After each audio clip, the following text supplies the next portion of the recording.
importante hacerlo en un momento oportuno para evitar las secuelas que puedan verse aún en una hipoglucemia sintomática. Si el recién nacido tiene factores de riesgo para desarrollarla, debe vigilarse o tomarse las muestras de glucosa plasmática con tiras reactivas o bien mediante glucometría.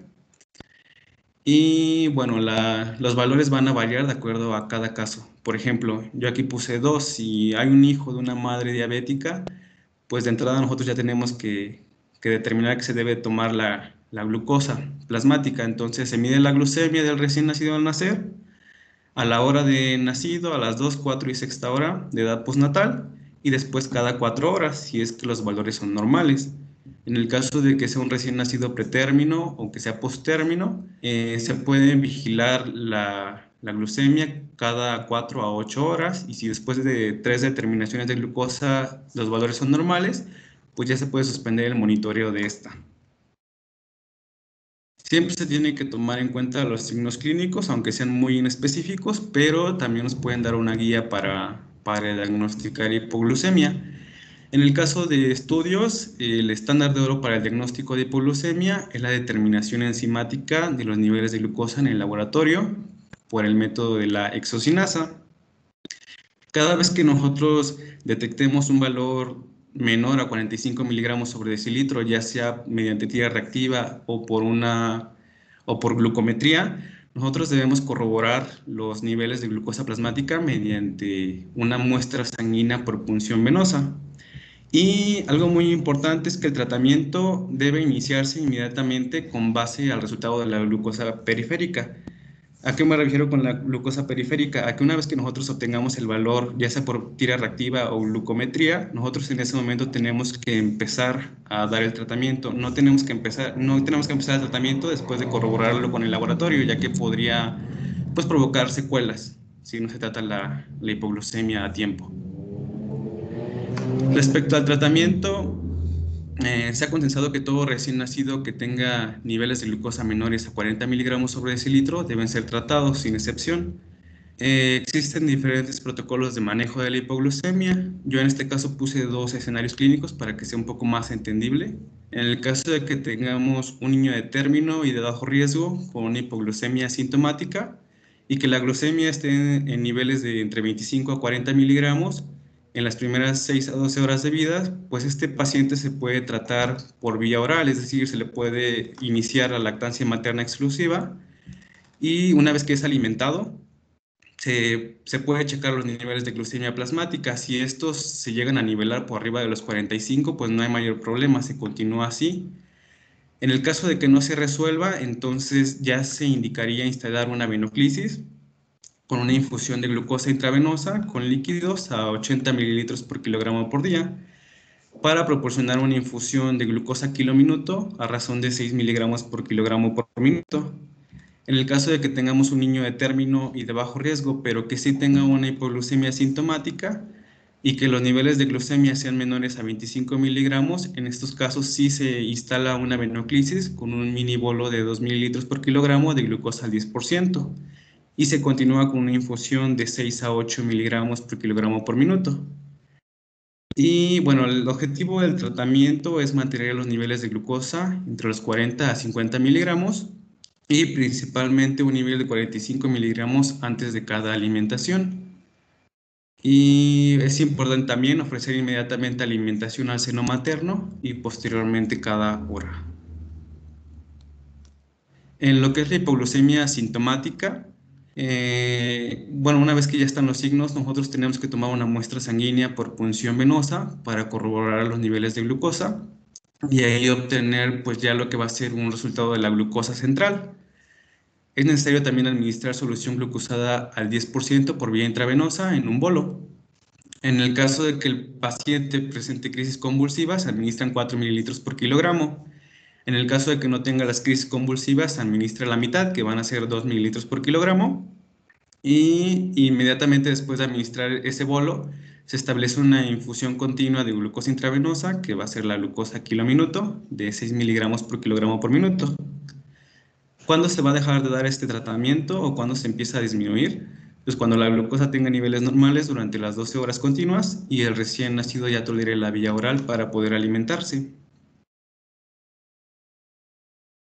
Bueno, como el tratamiento, la verdad, para mí, cuando lo leí estuvo un poco confuso. Yo hice este esquema en el cual tenemos un recién nacido con factores de riesgo, más la glucemia plasmática menor a los 45 miligramos.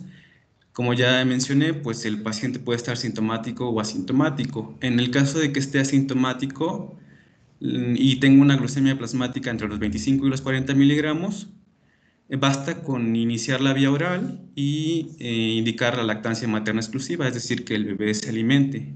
Generalmente esto se hace en los primeros 30 minutos de vida y se realiza un chequeo de la glucemia o un control de la glucemia a la hora. En el caso de que tenga un valor de glucemia plasmática menor a 25 miligramos, pues se inicia una velocidad de difusión de glucosa de 6 a 8 miligramos por kilogramo por minuto. En el caso de que sea sintomático, se inicia con un mini bolo de glucosa al 10% a razón de 2 mililitros por kilogramo y se controla a la hora y después cada 6 horas. Y bueno, en casos donde no hay una respuesta al tratamiento, hay otras alternativas terapéuticas, como puede ser la hidrocortisona intravenosa a 10 miligramos por kilogramo por día. Esta es en 2 dosis y generalmente se ofrece por un tiempo corto, que suelen ser 1 a 2 días. Y en el caso de que sea una hipoglucemia grave, yo encontré que se podría dar glucagón a intramuscular a 0.3 miligramos por kilogramo y se evalúa la respuesta. Generalmente esto es cada 6 horas. Respecto a las complicaciones, como tal, no es posible establecer un punto de corte o un nivel de glucosa plasmática por debajo del cual se produzca un daño neurológico.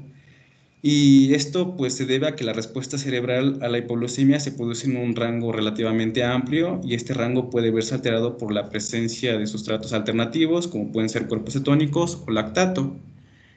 Y bueno, en el recién nacido la hipoglucemia severa puede manifestar condiciones neurológicas anormales prolongadas y recurrentes como puede ser convulsiones y coma.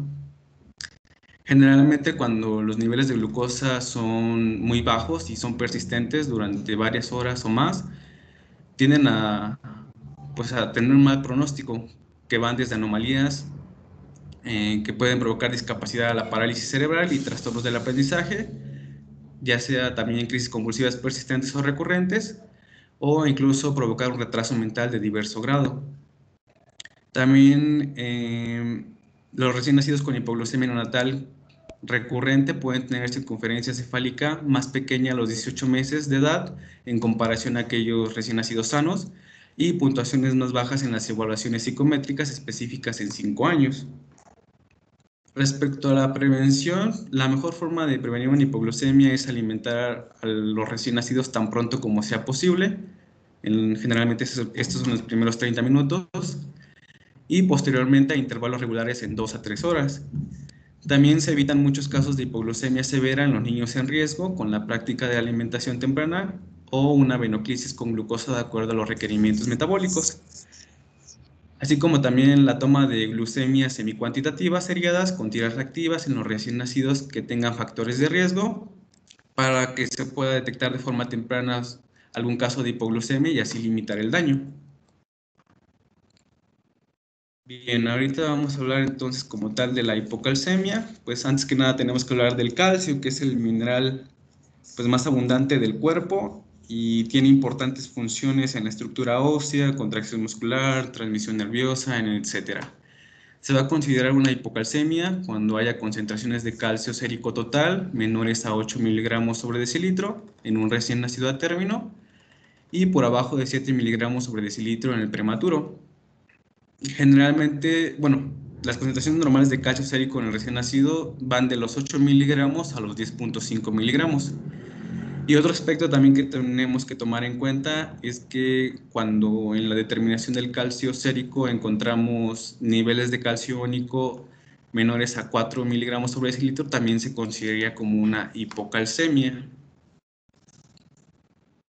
Respecto a su clasificación, clínicamente la hipocalcemia se clasifica en temprana y tardía.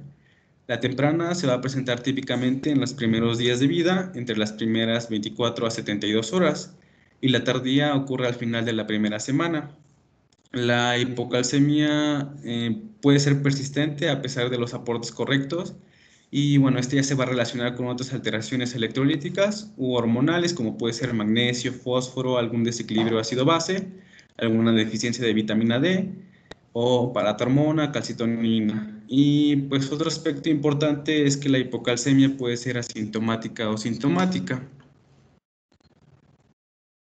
Respecto a los factores de riesgo, hay aspectos maternos que se relacionan con la hipocalcemia, por ejemplo, que la madre tenga diabetes tipo 1, hiperparatiroidismo, deficiencias de calcio, que esa es una de las más importantes, o bien el consumo de medicamentos como los antiácidos.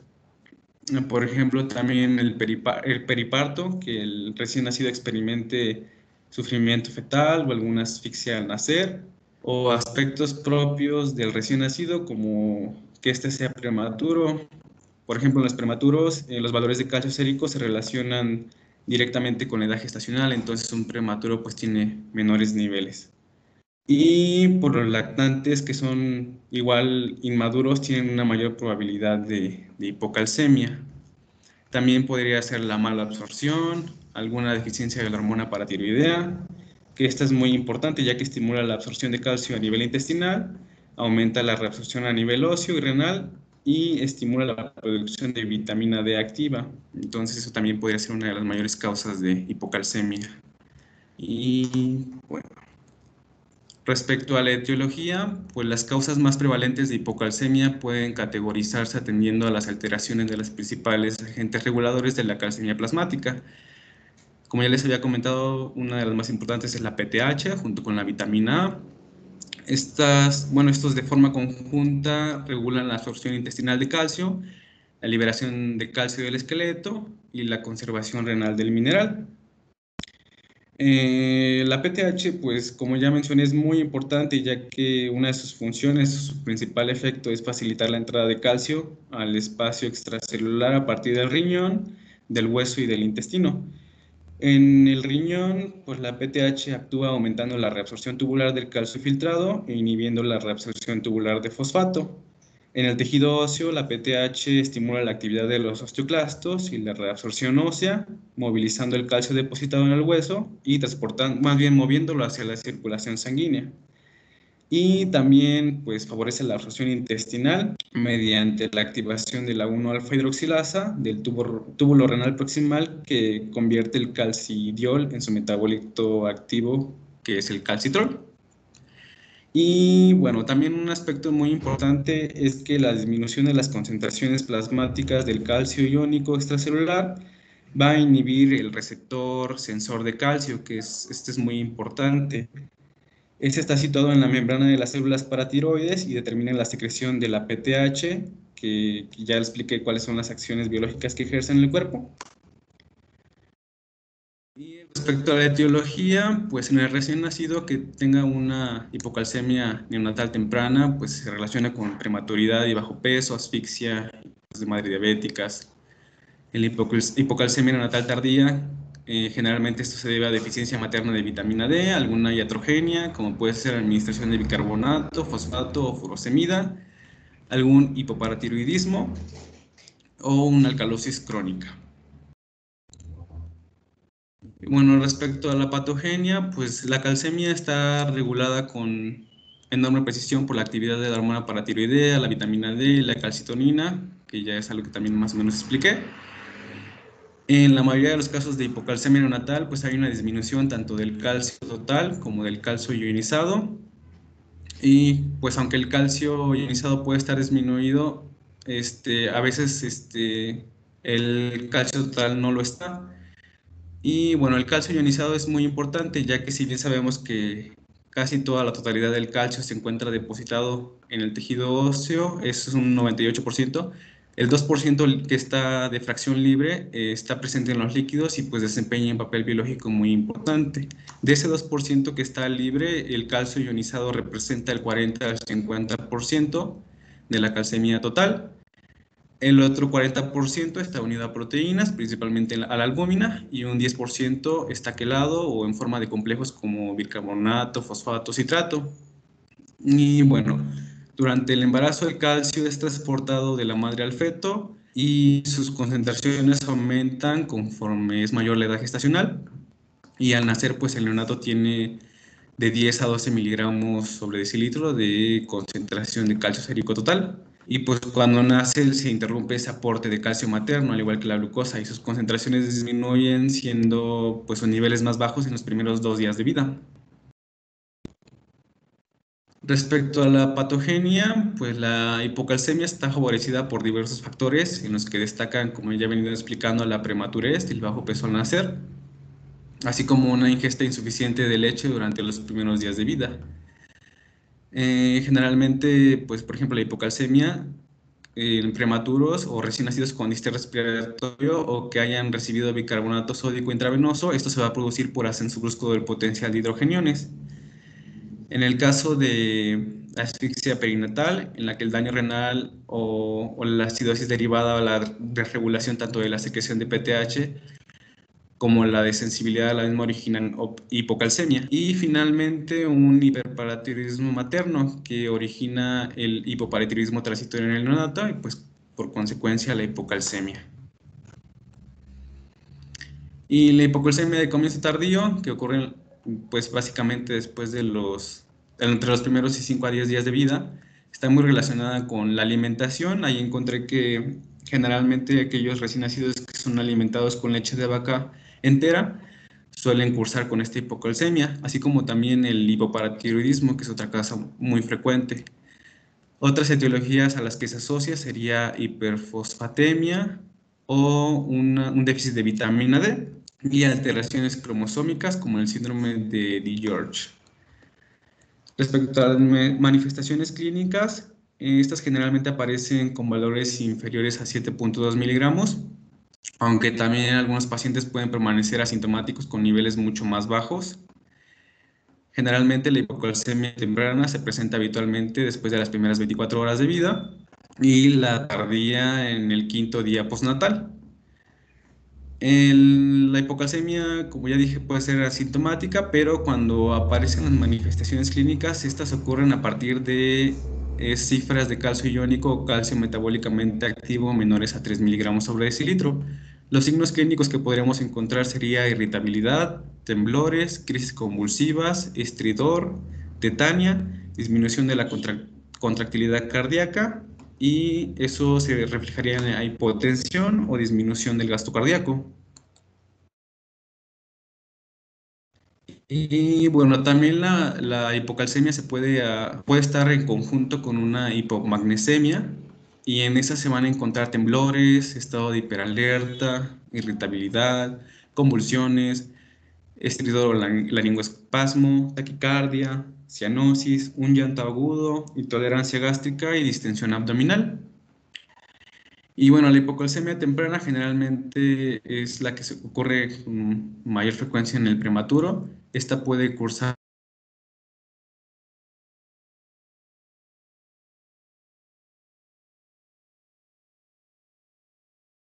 Ya no se te oye, se fue la voz.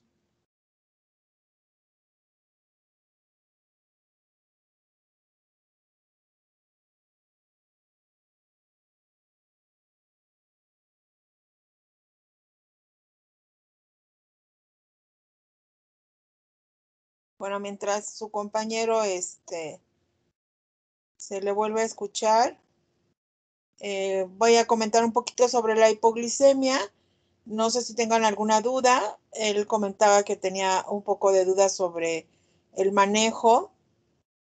El esquemita que puso su compañero, pues está muy didáctico, está acorde a lo que nosotros manejamos generalmente.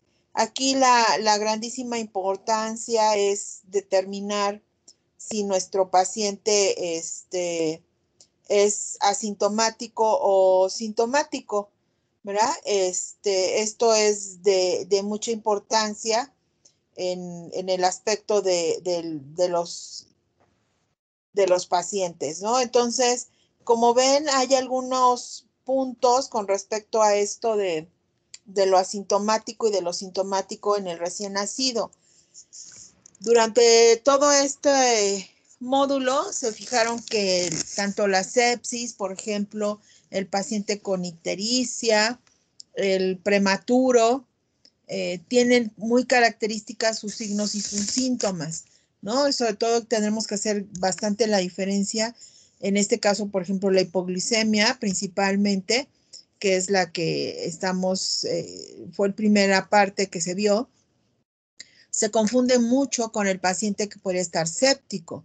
Entonces, sí es muy importante hacer bien la evaluación del paciente, porque si nosotros no tenemos el diagnóstico ya sea de hipoglicemia o de sepsis, pues no vamos a poder dar un tratamiento oportuno. Claro, se puede presentar las dos situaciones al mismo tiempo en un paciente, de igual forma la hipocalcemia. La cuestión es en el paciente que no tiene datos de sepsis y está cursando con hipoglicemias. Siempre estos pacientitos hay que, aparte de descartarle todo el cuadro clínico o las causas que comentó ya su compañero, siempre hay que descartar la sepsis en este paciente. El manejo en forma general en el sintomático, o sea, el que tiene síntomas y principalmente se va a presentar como letárgico, con crisis convulsivas, hipoactivo, hiporreactivo, pobre succión, incluso hasta con deshidratación. Ese pacientito pues se le puede dar de inicio un bolo de 2 mililitros por kilogramo de peso al 10% de solución glucosada. Con esto estamos nosotros dándole un aporte de 200 miligramos como tal de la glucosa, ¿verdad? Entonces, ¿qué es lo que con eso podemos mejorar a nuestro paciente? No sé, creo que algunos de ustedes fueron mis alumnos en salud infantil y vimos la glucosa kilo minuto cómo se sacaba. Obviamente yo creo que el día jueves les voy a hacer un repaso de esta parte de cómo se saca la glucosa kilo minuto y qué significa este aporte de glucosa kilo minuto. La glucosa kilo minuto es un aporte que se está dando cada minuto, dado que cuando está el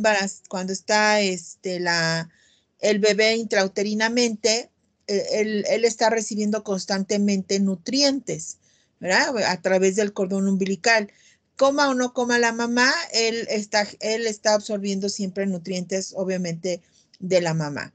Entonces, al momento del nacimiento y al cortar el cordón umbilical, pues obviamente se pierde esa secuencia de que en cada momento el bebé se está nutriendo, ¿no? Entonces, dado los antecedentes de la mamá, que sobre todo si es diabética o es diabética durante la gestación, puede ser ya sea diabética de antes de estar embarazada o que haya presentado diabetes gestacional, entonces va a condicionar un hiperinsulinismo como se comentó. Y eso va a condicionar, obviamente, que este bebé mantenga siempre glucosas muy, digamos, elevadas y al momento que nace, obviamente hay una descompensación. Aunado a que si no le da a la mamá seno materno inmediatamente, en forma constante, cada 2 o a libre demanda, ¿verdad? Entonces, lo son muy fácilmente los bebés que caen en hipoglucemia. Son bebés que, sobre todo lo de las mamás diabéticas, van a ser bebés que van a ser de muy macrosómicos, van a pesar más de 4 kilos y hay que estar observándolos frecuentemente. Bueno, no sé si les... Disculpa, doctora. Sí. ¿Quiere que termine? Es que se fue un momento mi internet, disculpe. Sí, ¿te faltará mucho? No, 5 minutos yo creo. Nada más para el Ok. tratamiento Ajá, y no, es que estaba yo haciendo el comentario en lo que tú regresabas. Sí, doctora, entonces continúo. Sí, nada más que no se ve tus diapositivas tampoco. Sí, ahorita las pongo.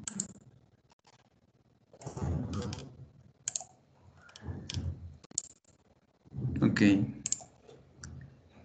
¿Ya se ven, doctora? Sí, ¿verdad? Ya. Bueno, entonces en la hipocalcemia tardía vamos a tener convulsiones y generalmente con menos frecuencia vamos a encontrar el signo de Chopstick, que significa, que básicamente consiste en una tetania, que es el que se observa en la imagen.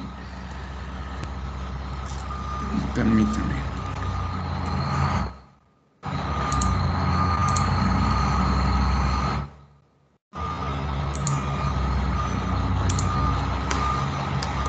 Ok, entonces, en criterio diagnóstico, eh, bueno, el diagnóstico básicamente se realiza mediante la determinación de calcio sérico total y debe determinarse o hacerse énfasis en la cifra de calcio ionizado.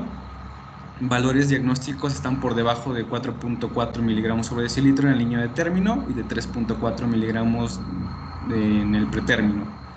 También las concentraciones de calcio sérico total, que deben ser menores a 8 miligramos en recién nacido a término y por abajo de los 7 miligramos en el prematuro.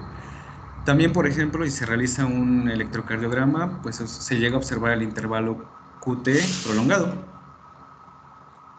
Respecto al tratamiento, generalmente los niños con hipocalcemia sintomática no van a requerir un tratamiento, ya que eso se resolverá espontáneamente y pues ayuda muchísimo la alimentación, la lactancia materna.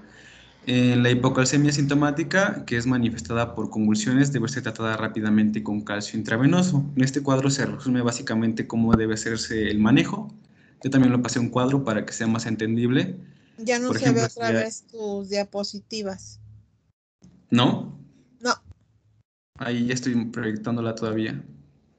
Ajá, bueno, a mí ya no se me ven, no sé a los demás. No, tampoco. No, no se ve. A ver. A ver, permítame.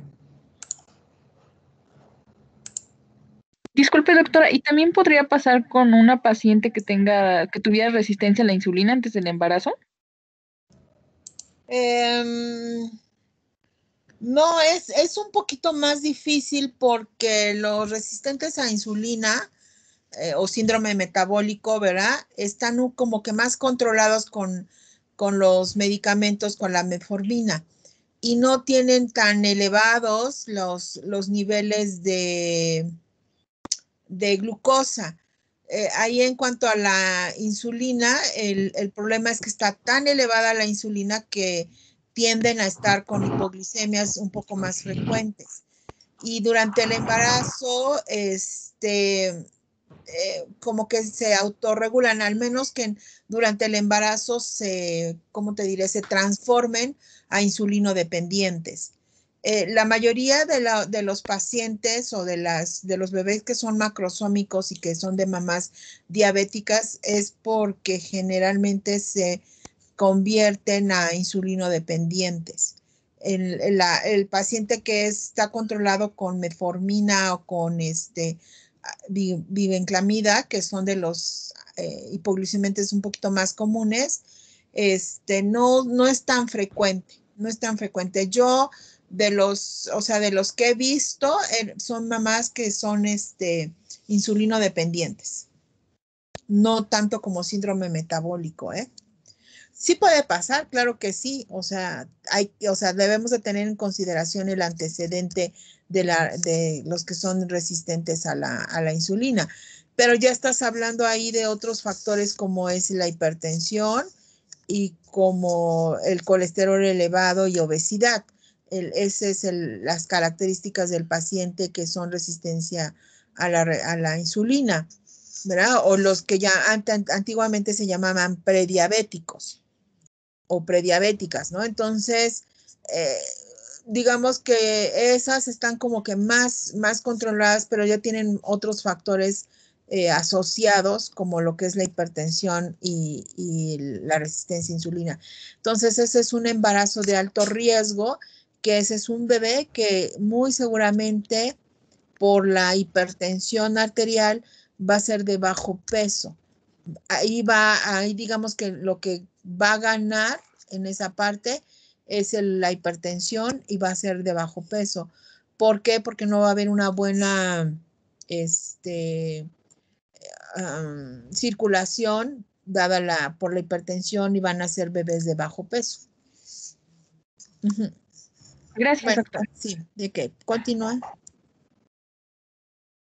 Ok, ya se ve, ¿verdad? Ya. Bueno, sí, ok, gracias. Bueno, en el caso de que sea una... Ahí es hipocalcemia, disculpen. En caso de que sea una hipocalcemia que sea sintomática, manifestada por convulsiones, se tiene que primero hacer la corrección de la hipomagnesia o de un estado ácido-base que esté alterado. Se utiliza calcio elemental, ya sea gluconato de calcio al 10% o cloruro de calcio al 10%, y se evalúa pues, la razón, ya puede ser de 10 a 20 miligramos por kilogramo, y se administra con una solución de dextrosa o salina normal a una infusión de 5 a 10 minutos con monitoreo de electrocardiograma. Y bueno, esto se repite hasta la resolución de la sintomatología, que, bueno, en este caso sería que cursa con convulsiones. En el caso de un recién nacido que no reciba una alimentación enteral, se ofrece una infusión intravenosa de 50 a 75 miligramos por kilogramo por día de calcio elemental, y la nutrición parenteral deberá contener 50 miligramos por cada 100 mililitros de calcio elemental, y se continúa hasta la alimentación enteral. En el caso de que sea un recién nacido asintomático, se dan de 50 a 75 miligramos por kilogramo por día de calcio elemental por vía oral, dividido en 4 a 6 dosis.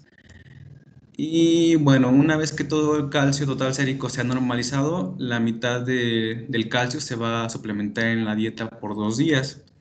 Las concentraciones de calcio sérico deben ser monitorizadas cada 12 a 24 horas durante el tratamiento hasta que ya se mantenga en niveles estables, y posteriormente cada 2 días y 24 horas después de descontinuado el aporte de calcio. Se ofrece también una terapia de mantenimiento, que es tratar la causa o desorden subyacente y en lo posible disminuir el fósforo de la fórmula láctea hasta que el calcio se normalice. Y bueno, las complicaciones, puede haber un riesgo de daño neurológico. Sin embargo, esto no es como tal por la hipocalcemia, sin embargo, por la presencia de otros padecimientos asociados, como puede ser una prematurez extrema o hipoglucemia, asfixia, etc. El riesgo de secuelas es bajo y las medidas de rehabilitación están encaminadas a tratar las consecuencias de la prematurez, y el pronóstico generalmente es bueno. Respecto a la prevención, pues se tiene que promover el control del embarazo en forma adecuada, la identificación de la sintomatología respecto a preeclampsia, detectar de forma oportuna la diabetes o tratar de forma inmediata el sufrimiento fetal y disminuir la tasa de prematurez, promover la alimentación con leche materna, etc. Y eso sería todo por mi parte. Bueno, hacemos los comentarios el día jueves. Mañana no va a haber clase. Yo tengo consulta en el universitario. No creo que me dé tiempo regresar a las 12 a clase con ustedes.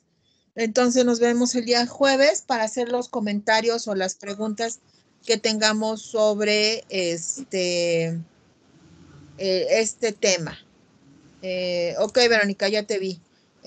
Recuerden que una vez que empezamos las clases, yo ya no veo el WhatsApp y no veo otra cuestión. Cuando vayan ingresando, levanten la mano para que yo me dé cuenta que acaban de ingresar. Carlos, ya tienes asistencia. Porque igual forma también a veces no reviso el chat, como ahorita, hace rato sí lo estaba yo revisando, pero a veces no lo reviso. Y sus presentaciones, váyanlas subiendo de acuerdo a la unidad que ya hicimos. Bueno, una compañera de ustedes ya había hecho una carpeta, ya nada más le cambié el nombre a como debe de ser por unidades, y ahí van a ir poniendo cada uno de ustedes sus presentaciones. Y ya tienen fecha para la unidad 1 de entrega de tarea, que es el 29 de enero. Nos vemos el día jueves. Gracias, porque ya es la 1 de la tarde y ya está mi otro grupo. Hasta luego, que estén bien. Hasta luego. Gracias, doctora. Hasta luego, Gracias. doctora. Gracias, doctora.